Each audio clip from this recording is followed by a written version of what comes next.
नमस्कार दोस्तों, मेरा नाम है अमन शुक्ला और एक बार फिर लेकर हाजिर हुआ हूँ एक डरावनी कहानी। तो दोस्तों, कैसे हैं आप लोग? हमेशा की तरह मैं यही चाहता हूँ कि आप लोग जैसे भी हों बहुत अच्छे हो और ना भूत प्रेत आत्माओं इनसे दूर रहो, अपने ही जोन में रहो, सेफ जोन में रहो। क्या है, आज जो मैं कहानी आप लोगों के लिए लेकर आया हूँ ना, ये हमारे ही क्षेत्र की घटना है। आपको अगर पता ना हो तो मैं बता दूं कि मैं मध्य प्रदेश के बैतूल से 50 किलोमीटर दूर जो सारनी नामक जगह है ना, वहाँ का रहने वाला हूँ। और हमारे क्षेत्र में दो ही चीज़ों का बोलबाला है, एक एमपीबी और एक WCL। कहानी में जो आज मेरा दोस्त है रोहित, उसकी कहानी मैं आप लोगों को बताने वाला हूँ। रोहित मेरे साथ ही पढ़ा है और उसकी ये हालत मैंने खुद ही देखी थी। रोहित की जो मम्मी है ना, उसकी मम्मी को कैंसर बताया गया था, जिससे वो सरवाइव कर रही थी 2 से 3 साल से, और लास्ट में बहुत तड़पने के बाद उनकी डेथ हो जाती है। रोहित के पापा जी जो हैं वो WCL में कार्यरत थे और अब वो रिटायर्ड हो चुके हैं। यहीं हमारे सेकंड मोहल्ले में रहते हैं वो। और ये जो घटना होगी लगभग 3 से 4 साल पहले की होगी, कोविड के पहले की।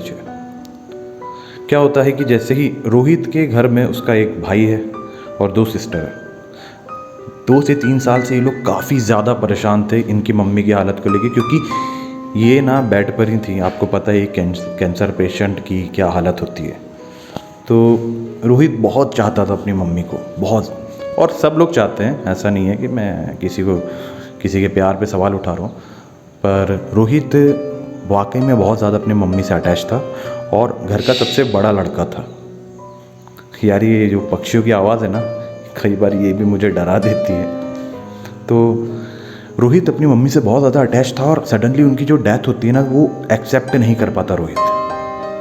और क्या होता है कि जब उन्हें मोक्षधाम ले जाया जाता है, उनका अंतिम संस्कार किया जाता है, तो रोहित काफ़ी समय तक के वहाँ से हिलता ही नहीं। इसके घर परिवार वाले इसको बोलते हैं कि चलो अब हमें घर चलना चाहिए, लेकिन ना वो वहाँ से नहीं हिलता, वो वहीं पर रहता है। वो उसकी माँ को अकेला नहीं छोड़ना चाह रहा था। लगभग रात के 9, साढ़े 9, 10 बज जाते हैं। इसके घर वाले सोचते हैं कि यार ये अभी तक के आया तो होगा, वैसे मोक्षधाम से तो वापस आ गया होगा, तो गया कहाँ है रोहित। इसकी ढूंढ मचती है, इसका छोटा भाई इसे ढूंढता है। तो कुछ लोग, उसके दोस्त लोग बताते हैं कि यार वो तो मोक्षधाम में ही दिखा था अपने को लास्ट टाइम, उसके बाद से तो यहाँ पे आते ही नहीं दिखा। तो इसका जो छोटा भाई है और रोहित के दोस्त लोग, क्योंकि वो एक अलग जगह में रहता था और मैं एक अलग जगह में रहता था, और लाइफ में ना इतना कुछ चल रहा था कि हम साथ में पढ़े हैं, लेकिन पास आउट हुए काफ़ी समय हो चुका था और हम दोनों एक दूसरे के टच में नहीं थे। ये सब बातें भी मुझे बाद में ही पता चली है।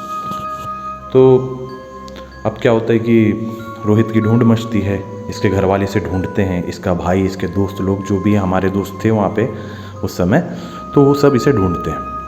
लेकिन सबसे पहले इसका जो भाई है ना, इसका छोटा वाला भाई बोलता है कि क्यों ना एक बार मोक्षधाम चल के देख ही लिया जाए, शायद भैया वहाँ मिल जाए। तो ये सब के सब पहुँचते हैं रात को 10:30 बजे मोक्षधाम। वहाँ पहुँच के देखते हैं तो जो प्रतीक्षालय होता है ना, एक छोटा सा वहाँ पे प्रतीक्षालय बना हुआ है, तो वहाँ पे देखते हैं कि वहाँ पर रोहित बेहोश पड़ा है। सब दोस्त भाई लोग इसे गाड़ी में जैसे तैसे बैठाल कर घर तक लाते हैं और घर पे पता चलता है कि ये मोक्षधाम में था और वहीं पे बेहोश पड़ा था। डॉक्टर को बुलाया जाता है, डॉक्टर इसका चेकअप करते हैं और जैसे तैसे ये आधा पौन घंटे में होश में आता है। जैसे ही रोहित होश में आता है, वो बहुत ज़्यादा एकदम घबरा कर उठता है जैसे पिक्चरों में नहीं दिखाते, जैसे एकदम से, है ना, इस तरीके से रोहित होश में आता है। और जैसे ये होश में आता है तो इसके जो परिवार वाले थे, इसकी जो सिस्टर्स थी, ये पूछती कि भैया क्या हो गया था, तू वहाँ पे बेहोश कैसे पड़ा था। तो रोहित बोलता है मुझे वहाँ पे मम्मी की साड़ी में एक औरत दिखी। घर वाले बोलते हैं कि अभी के अभी इसे क्या एकदम से दिख गया, और इसे वहाँ रुकने की कोई ज़रूरत थी ही नहीं। इसके पापा इस पर वैसे ही गुस्सा कर रहे थे। लेकिन ना रोहित की इस बात पर कोई भरोसा नहीं कर रहा होता है।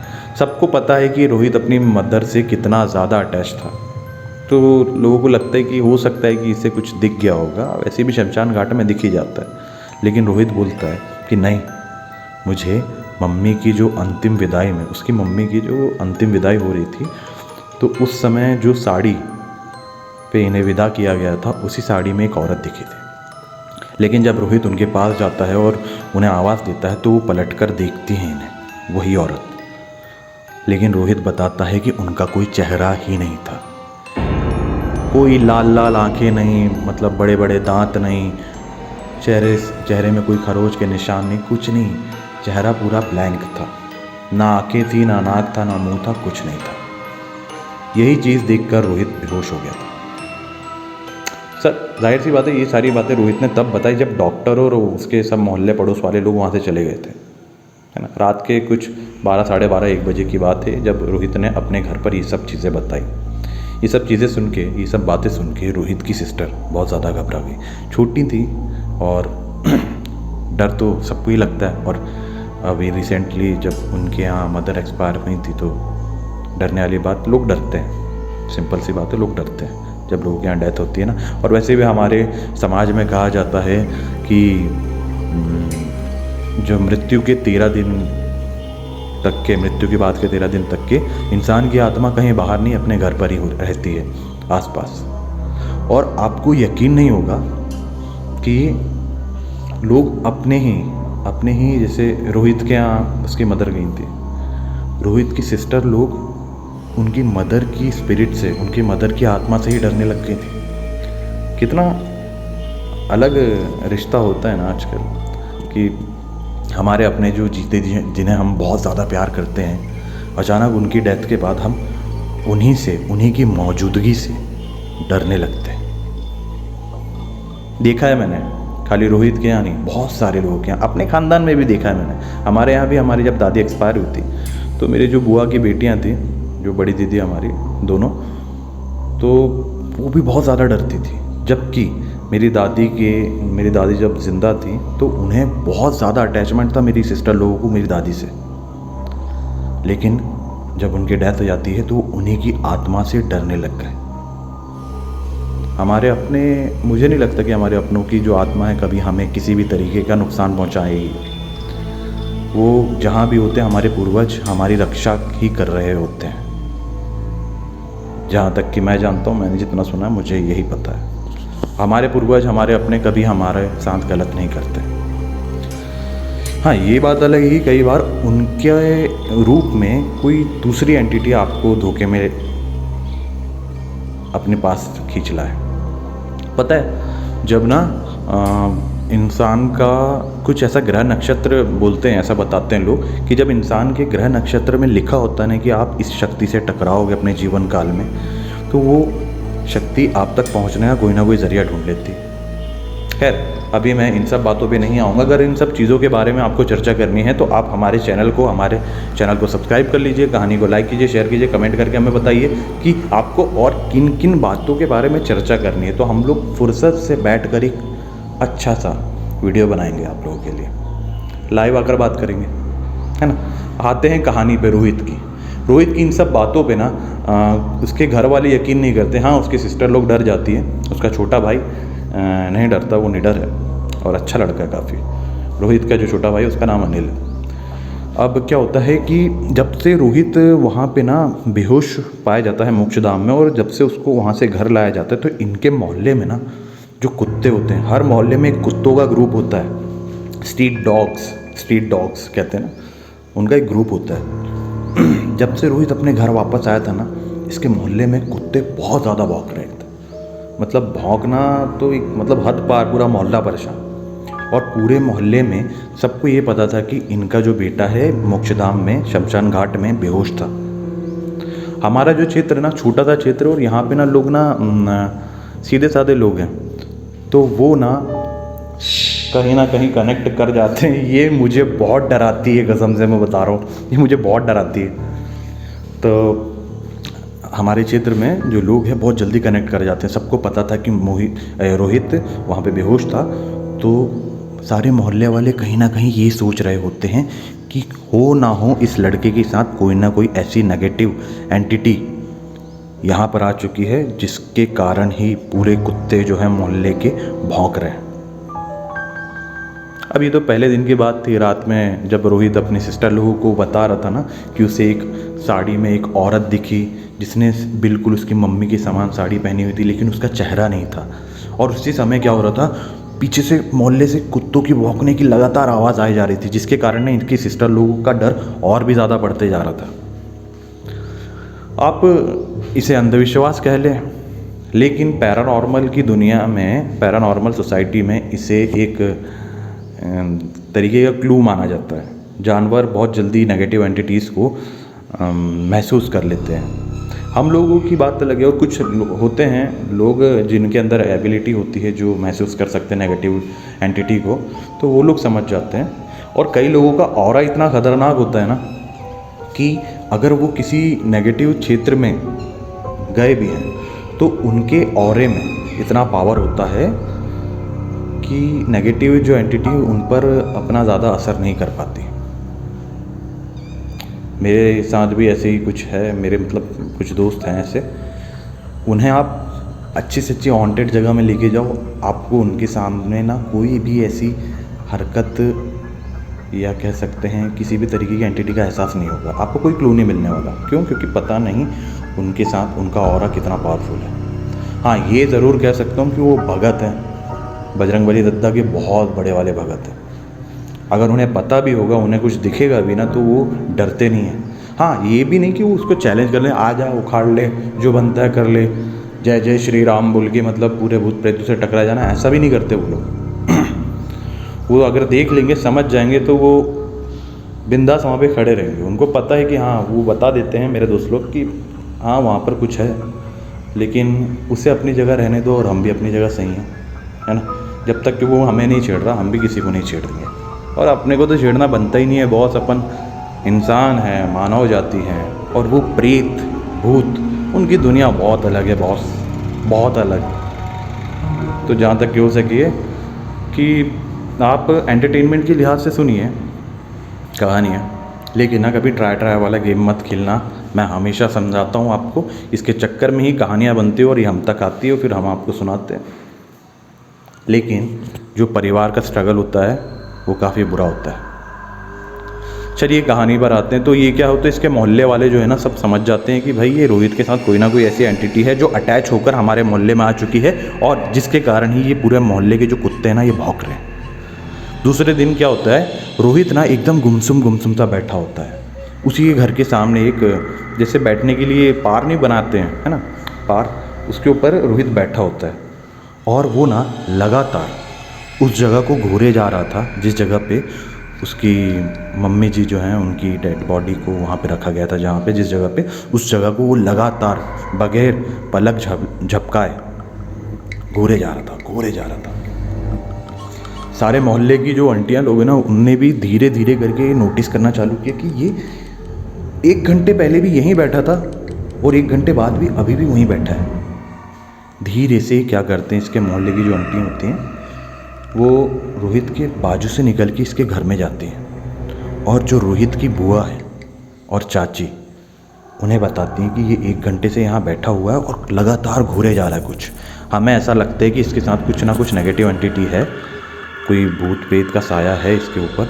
तो हो सके तो आप किसी बाबा जी को या पंडित जी को, भगत जी को इसको दिखवा दो, नहीं तो हो सकता है कि आपके बच्चे पर कुछ गलत हो जाए उसके साथ। इसके घर वाले वैसे भी, इनके घर में इतना बड़ा जब कांड हो गया था, जब उसकी मदर एक्सपायर हो चुकी थी, तो इसके घर में जो माहौल है ऐसा था नहीं कि वो लोग इतनी जल्दी इन सब चीज़ों पे भरोसा कर ले। हालांकि जो उसकी छोटी बहनें थी उन्हें ऐसा लग रहा था कि नहीं ऐसे कुछ है, लेकिन बच्चों की बात कौन सुनता है आज के टाइम पे, बताइए।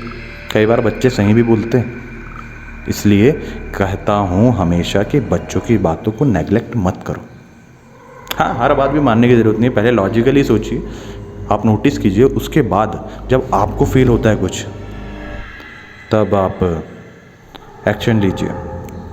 खैर, इसके घर वाले इस बात पे भरोसा नहीं करते। दूसरे दिन भर रोहित वहाँ बैठा रहते, तो इसकी बुआ जी बोलती है, रोहित क्या कर रहा है? तो रोहित एकदम बोलता है, हाँ हाँ हाँ हाँ बुआ जी। क्या कर रहा है 2 घंटे से यहाँ बैठ के, क्या घूरे जा रहा है? कुछ नहीं बुआ, मैं 2 घंटे से यहाँ बैठा हूँ। तो इसकी बुआ बोलती तुझे हो क्या गया बेटा, तू 2 घंटे से यहीं बैठा हुआ है, तूने सुबह से कुछ नहीं खाया? तभी रोहित ना हंसने लगता है। हंसने मतलब ही हा हो नहीं कर रहा था, मुस्कुरा रहा था। और उसकी जो स्माइल है ना, उसकी ऐसी स्माइल देख कर ना उसकी जो बुआ जी है ना वो डर जाती है, क्योंकि रोहित कभी भी इस तरीके व्यवहार नहीं करता। रोहित मुस्कुराते हुए अपनी बुआ को देख रहा था और इसकी बुआ को वो बगैर पलक झपकाए देख रहा था, क्योंकि पुराने ज़माने के लोगों को कई सारे ऐसे सिम्टम्स से पता होते हैं कि अगर किसी पे किसी प्रेत का साया आया है, किसी पर कोई हवा लगी है, तो उसमें क्या क्या अंतर अपने को देखने को मिलता है। और ये बात जो है इसकी बुआ भी नोटिस करती कि ये पलक नहीं झपका रहा। इसकी बुआ थोड़ा सा घबरा के पीछे हटती हैं और घर चले जाती है, अपने अंदर, घर के अंदर। और जो इसकी चाची होती है ना, इसकी चाची से बात करती है, मतलब इसके जो छोटे चाचा हैं उनकी वाइफ से बात कर रही होती हैं कि ये रोहित के साथ कुछ गलत है, ऐसा मुझे भी लग रहा है। मोहल्ले वाली आंटियाँ जो हैं, मैडम लोग जो हैं, सब सही बोल रही है, मुझे भी ऐसा लगता है। इसकी चाची क्या पढ़ी लिखी होती है, स्कूल में टीचर होती हैं, तो वो कहती है कि दीदी आप ना बहुत ज़्यादा अंधविश्वासी हो, ऐसा कुछ नहीं होता, आप निश्चिंत रहो। लड़के को सदमा लगा है, वो अपनी माँ को बहुत ज़्यादा चाहता था, इसलिए थोड़ी बहुत मेंटल बैलेंस जो होता है हिल जाता है, इस वजह से ऐसा कुछ हो रहा होगा। आप छोड़ो उसको स्पेस दो, उसको कुछ समय दो, अकेले रहने दो उसको, वो अपने आप ठीक हो जाएगा। पूरा दिन निकल जाता है। शाम को फिर से रोहित गायब होता है। घर पे फिर पूछते हैं, रोहित को फ़ोन लगाया जाता है, रोहित फ़ोन नहीं उठा रहा। क्यों? क्योंकि उसका घर पे ही फ़ोन रह गया था। लेकिन ना उसे ढूंढने नहीं जाना पड़ता है। जैसी इसकी जो इस बार नहीं डरूंगा बेटा, इस बार नहीं डरूंगा हमेशा डराती है मेरे को ये चिड़िया। तो अब रोहित ना बगैर कुछ बोले 2 घंटे बाद ना आता है घर पे। इसके पापा बोलते कहाँ था, कहाँ घूमने गया था? तो रोहित बोलता है कि शमशान घाट गया था। तुझे तो मेरी माँ से कोई मतलब था नहीं, पर मुझे मेरी माँ की बहुत ज़्यादा याद आती है, तो मेरा जब तक के मन करेगा मैं शमशान घाट जाऊँगा, तू अपने काम से काम रख। जैसे रोहित के पापा इतना सुनते हैं, पड़ती है चपेट रोहित को, धाड़ धाड़। और इसकी जो बुआ जी और चाची जी ये जैसे तैसे संभालती है मैटर को, क्योंकि चाचा जी सब सामान कुछ लेने गए थे, क्योंकि इस समय क्या होता है कि घर में पूजा पाठ भी करवानी पड़ती है, तो ये सब इस चक्कर में व्यस्त थे। छोटा भाई चाचा बाहर थे और बुआ और चाची हैं जो संभालती हैं रोहित के फादर को और रोहित को भी। रोहित की इस तरीके की टोन से ना ये इसके फादर भी अचंभित थे। उन्हें भी आश्चर्य था कि यार मेरा बेटा मेरे से इस तरीके से कभी बात करता ही नहीं था, ये कुछ ना कुछ अलग है। रोहित के पापा क्योंकि WCL में जॉब करते थे, और WCL में भी पता है कई बार ऐसी घटनाएं होती हैं, कई बार ना माइंड्स में क्या होता है कुछ आत्मा है ऐसी मिलती हैं जो आपसे बीड़ी मांगती, बीड़ी दे, गुटखा दे, बीड़ी पत्ती दे। ऐसी भी आत्माओं का सामना करते हैं माइनर्स जो होते हैं, जो माइनिंग करते हैं ना, उनकी बात कर रहा हूँ। ये हमने बचपन से बहुत सुना है और लोगों ने अपनी आप बीती ही हमें बताई है। मेरे दोस्त के जो पापा लोग थे ना, वो लोग जाते थे माइनिंग करने के लिए, तो उनको पता चलता था कि ऐसा ऐसा होता है वहाँ, और वही लोग मुझे बताते थे। हम लोग छोटे से थे। अब क्या हो जाता है कि इस तरीके की बदतमीज़ी से ना इसके पापा भी समझ जाते हैं और ये तुरंत फ़ोन लगाते हैं इनके मोहल्ले के एक पंडित जी होते हैं, भार्गव जी को। भार्गव जी जैसे ही घर आते हैं रोहित से मिलने, तो मतलब भार्गव जी ही जो इनके घर में पूजा पाठ का सब काम कर रहे थे, तो वो घर पर आते हैं। इसके पापा बोलते कि ज़रा घर पर आके रोहित को देखना है यार, ये थोड़ी अजीब टाइप की हरकतें कर रहा है। भार्गव जी घर आते हैं, घर आके बोलते कि हाँ बताइए कहाँ है। तो रोहित के जो फादर है वो बोलते हैं कि इसकी बुआ जी को, रोहित कहाँ है? रात के लगभग 10:30 बज रहे थे। तो इसकी बुआ जी बोलती है सामने ही होगा। इसके पापा सामने देखते हैं, सामने भी रोहित नहीं, घर में भी रोहित नहीं। इसके छोटे भाई को बोलते हैं और इसके चाचा जी को बोलते हैं कि अभी जब तुम लोग बाहर गए थे तब इसने ये हरकत करी है, और मुझे ऐसा लग रहा है कि इसके साथ कुछ ना कुछ है, तो कहाँ है रोहित, उसे ढूंढ के लाओ। इसका भाई और इसके चाचा ढूंढ रहे होते हैं, लेकिन ना इनके मोहल्ले में एक स्टेज बना होता है। उस स्टेज के पीछे से ना किसी औरत की बहुत ज़ोर से चीखने की आवाज़ आती है। पूरे मोहल्ले में खलबली मच जाती है और लोग जैसे ही पहुंचते हैं स्टेज के पीछे तो देखते हैं कि वो जो कुत्तों का झुंड जो हमेशा से भौंक रहा होता है ना, रोहित ने वहाँ पे 4 कुत्तों को पत्थर से कुचल के जान से मार डाला था। वो उन्हें इतनी बेदर्दी से मार रहा था और लगातार यही बोलते जा रहा था कि और भौंकेगा, मुझे देखकर भौंकेगा तू। उसकी इस तरीके की आवाज़ सुन के ना पूरे मोहल्ले में सब लिटरली बहुत ही ज़्यादा डर गए थे। अब उसकी यह हालत देखकर तो भार्गव जी की भी हिम्मत नहीं हो रही थी कि इसके पास पहुंच जाए। लेकिन भार्गव जी जो है ना, उन्हें एक चीज़ याद थी कि अगर आपका विश्वास कमज़ोर पड़ा अपने भगवान पर तो फिर ये शक्ति आप पर इजीली हावी हो जाती है। पंडित जी तुरंत बोलते, रोहित रोहित रोहित रोहित कोई रिप्लाई नहीं कर रहा। वो कुत्तों को मारे जा रहा है। किसी की हिम्मत नहीं थी कि इस बंदे के पास इसको रोक ले। रोहित के चाचा पापा तुरंत जाके इसके दोनों हाथ पकड़ते हैं और रोहित को बोलते हैं, बेटा तुझे क्या हो गया? रोहित बोलता है कि कौन बेटा? किसका बेटा? तुझे क्या लगता है बुड्ढे, तू मेरा बाप है? मेरा बाप बनने की कोशिश मत कर, चौड़ बुझाए। इस तरीके की हरकत कर रहा था। और यही पूरी हरकत जो मेरा दोस्त था अजय बाम ने, इसने मुझे पूरी की पूरी ये घटना बताई थी। उसने ये बोला कि अमन रात का समय था और इतना दिमाग किसी का चलता नहीं है कि हम लोग वीडियो बनाते बैठे। और हमारा क्षेत्र ऐसा नहीं है कि कहीं किसी के साथ कुछ गलत हो रहा है, मतलब किसी को इस साथ किसी के ऊपर प्रेत का साया आ गया, किसी का एक्सीडेंट हो गया है तो लोग मोबाइल निकाल के कैमरे पे वीडियो बनाने से पहले लोग सामने वाले की मदद करते हैं। हमारे क्षेत्र में ऐसा मेट्रो सिटी जैसा नहीं है कि भैया अच्छा गिर गया, अच्छा इसकी टांग टूट गई, मोबाइल निकालो व्यूज़ मिलेंगे, ऐसा नहीं है हमारे क्षेत्र में। क्षेत्र हमारा छोटा है, काम धंधा यहाँ उतना है नहीं हमारे लिए, लेकिन ना लोग बहुत अच्छे हैं, इंसानियत पे भरोसा करने वाले लोग हैं हमारे क्षेत्र में। भरोसा नहीं है, आगे देख लेना कभी सारणी में। यहाँ की प्राकृतिक सुंदरता और यहाँ का माहौल बहुत अच्छा है। हाँ ये बात अलग है कि यहाँ पे रोज़गार थोड़ा कम है, मतलब जो MPB और WCL में उनके लिए तो बढ़िया है, बाकी हम जैसों के लिए कुछ नहीं है। जो हम लोग IT सेक्टर वाले ना, हमारे लिए कुछ नहीं है, छोड़िए। लेकिन ये भी बहुत जल्दी हमारा चित्र डेवलप होगा और हम कुछ नया करेंगे। बाकी मेरी फैमिली तो है ही मेरे साथ। तो जैसे ही रोहित इतना बोलता है, इसके पापा और इसके चाचा दोनों की जो पकड़ होती है ना, वो ढीली पड़ रही होती है। भार्गव जी तुरंत बोलते, इसे छोड़ना मत, इसे चुपचाप पकड़ के घर ले चलो। घर ले जाया जाता है। भार्गव जी से जितना बन पड़ता है ना उतनी पूजा पाठ ये करते हैं, लेकिन ना रोहित को काबू नहीं कर पाते। इसे जैसे तैसे रातों रात गाड़ी करके मेहंदीपुर बालाजी ले जाया जाता है। वहाँ ले जाते पता है क्या होता है, लगभग 4 से 5 बार गाड़ी के टायर बस्ट हो जाते हैं। पंचर नहीं होता है, चलती गाड़ी के टायर बस्ट होते हैं, फूटते ना जैसे वैसा। लेकिन जो पंडित जी भार्गव जी हैं, इन्होंने बताया था कि अगर ये मेहंदीपुर बालाजी पहुंच गया तो ही बच पाएगा, नहीं तो इसको बचाना नामुमकिन है। इसके ऊपर किसी बहुत ही भयानक प्रेत का साया। इन्होंने उस प्रेत का कुछ नाम नहीं बताया, तो मैं भी आपको कुछ बता नहीं पाऊँगा कि ये कौन सा भूत था, कौन सा प्रेत था। लेकिन इतना जान लीजिए, प्रेत होता है, उसकी कोई कास्ट नहीं होती। इसे जैसे तैसे ले जाया जाता है मेहंदीपुर बालाजी और वहाँ पर लगभग 10 दिन रखा जाता है।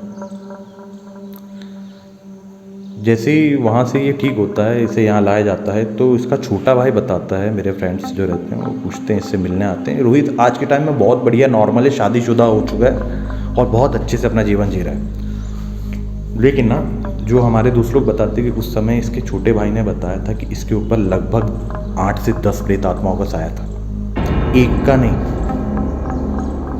और जो मेहंदीपुर बालाजी के जो पंडित जी हैं ना, वो बताते हैं कि इसके वहाँ पे ऐसा गिराने का एक रीज़न ये था कि ये ना अपनी मम्मी के शौक में इतना ज़्यादा वो हो गया था कि इसने ना वहीं शमशान घाट में बैठकर ड्रिंक किया था, काफ़ी ड्रिंक किया था। जब सब चले गए थे, वहीं शमशान घाट में बैठकर और अपनी माँ को ही याद कर रहा था। अब इसकी जो मम्मी की आत्मा है बहुत पुण्य आत्मा है, इन्हें मोक्ष मिल गया। लेकिन ना पीछे जब रोहित ने ये हरकत जो कर दी ना शमशान घाट में बैठ के, इसे ड्रिंक नहीं करना चाहिए था, यहाँ पे बैठा रहता तो भी पंडित जी बताते कि ऐसा कुछ नहीं, मोक्षधाम से ज़्यादा पवित्र और सेफ जगह कोई नहीं होती। लेकिन ना इसने वहाँ पे बैठ के जो ये मदिरा पान किया ना, इसके कारण इसको इतना गंदा फेरे में ले लिया गया। पर वो दिन है और आज का दिन है, रोहित भाई हमारे ड्रिंकिंग, स्मोकिंग, ये जो भी चीज़ें ना बुरी हैबिट्स, इन सब से दूर रहते हैं। और एक डिप्रेशन में था वो, शायद उस वजह से उसने वो किया भी होगा। खैर मैं इसे कुछ ये नहीं बता रहे कि हाँ डिप्रेस था तो अच्छा किया उसने दारू पी लिया, ऐसा कुछ नहीं है। इंसान को वैसे तो ये सब चीज़ें, बेकार चीज़ें करना ही नहीं चाहिए, क्योंकि इससे माहौल ख़राब ही होता है। आपकी फैमिली का हो, मोहल्ले का हो, कोई भी हो, आपकी इमेज भी ख़राब होगी। तो पर और ऐसे लफड़े भी आ जाते हैं भैया, भूत प्रेत आत्माओं वाले। तो ये थी कहानी हमारे दोस्त रोहित की। और एक और चीज़ मैं आपको बताना भूल गया कि आज के टाइम में ना हमारा जो भाई है रोहित, बहुत बड़ा वाला भगत है और अभी भी अपनी मम्मी को बहुत ज़्यादा याद करता है, बहुत मिस करता है। लेकिन अब उसे अपनी लाइफ में एक बहुत बड़ा सबक मिल चुका है कि भैया सब करेंगे, याद करो, सब करो यार, लेकिन ना कभी भी ना ये बुरी आदतों से दूर रहो। जंगल में कहीं पर भी बैठ के ड्रिंक व्रिंक करना, अगर आपको बहुत शौक है आप करो ना, आप सेफ जोन में जाके करो, अपने घर पे बैठ के करो यार, मेरे को कोई वो नहीं है। हाँ, अब आप पे डिपेंड करता है कि आप अपने घर का माहौल कैसा रखना चाहते हैं, अपने बच्चों को, अपने माँ बाप को कैसा माहौल देना चाहते हैं, है ना। ये दारू पीना, मदिरा पान करना कोई अच्छी आदत होती नहीं है। तो मेरे हिसाब से जितना हो सके इनसे दूर रहिए। और जो साथ में भी पीता है ना, मतलब आपके साथ में अगर कोई पी रहा हो, भले ही आप ड्रिंक नहीं करते हो, तो आप उससे भी समझाइए कि बेटा ये सब छोड़ दे, क्योंकि सबसे ना घर का माहौल और आपकी ज़िंदगी ख़राब होगी, आपका लीवर किडनी बैंड होगा। और ना जब भी ज़रूरत पड़ती है, फैमिली के अलावा कोई रिश्तेदार भी काम नहीं आता, इतना याद रखिएगा। तो जब आप पे बीते उसके बाद ही आप समझेंगे क्या। मेरे जैसे कुछ बेवकूफ़ों की बातें सुन लो और प्लीज़ ये सब चीज़ों से दूर रहो। और हाँ, अपने परिवार को, अपने बच्चों को, अपने माँ बाप को एक बहुत अच्छा माहौल दो। खैर मेरे अब दूसरे लोग आपको ऐसा लग रहा हो ये साला ज्ञान बहुत दे रहा है, लेकिन क्या बताऊँ, कुछ अच्छी बातें करे बगैर ना मेरा खाना नहीं पचता है। वैसे भी सुबह उठ के झाड़ू पोछा करने के बाद, कपड़े धोने के बाद, अपने पापा को नाश्ता कराने के बाद मैं नहा धो के तैयार होता हूँ और यहाँ पर आता हूँ आपसे कुछ थोड़ी देर बातें करने के लिए। तो यार मेरे मन की बात अगर मैं नहीं बोलूँगा तो फिर क्या फ़ायदा मेरी फैमिली होने का। फैमिली को ही तो बताते ना। तो चलिए, अगर आपको ये कहानी, ये किस्सा पसंद आया हो तो हमारे चैनल को सब्सक्राइब करना ना भूलें, नोटिफिकेशन बेल को ऑन कर लीजिए, तभी आपको मिल पाएंगे मेरे आने वाले वीडियो के नोटिफिकेशंस। और कहानी लाइक करें, शेयर करें, कमेंट करके मुझे बताइए कि आप कहाँ से सुन रहे हैं। मुझे ये भी जानना है कि आप कहाँ से सुन रहे हैं मेरी कहानी। और बने रहे मेरे साथ। मैं हूँ आपका दोस्त अमन शुक्ला और अक्सर लाता रहता हूँ डरावनी कहानियाँ। धन्यवाद।